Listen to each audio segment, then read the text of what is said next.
La Guyane dispose de 11 espaces naturels, dont 6 réserves nationales.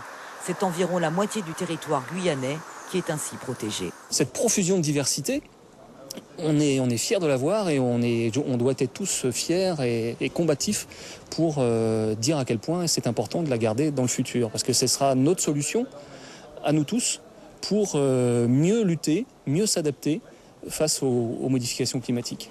La forêt guyanaise est aussi gérée par l'ONF, qui fixe les zones à déboiser pour permettre à la filière bois de se développer, tout en protégeant l'environnement. D'abord, on a une planification qui se passe au bureau, finalement. Et cette planification, elle permet d'un côté de séparer des zones qui sont des séries d'intérêts écologiques ou de protection des milieux, des zones de production. Et sur ces zones de production, on a des zones qui sont particulièrement intéressantes, sur lesquelles on va désigner les bois, on va aller chercher la ressource. Et sur ces zones-là, on ne prend que 5 tiges à l'hectare, donc c'est 5 bois à l'hectare.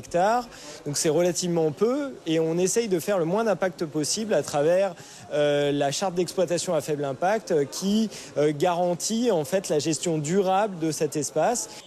Récemment, le parc amazonien a intégré le réseau Red Parques qui réunit les aires protégées d'Amérique du Sud et de la Caraïbe.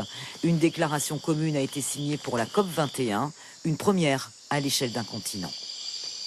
Ça permet de lier des liens avec le Brésil, le Suriname, le Guyana et tous nos voisins qui ont souvent un petit peu moins de moyens que nous, mais qui ont plein de très bonnes idées sur la conservation et la gestion durable des écosystèmes.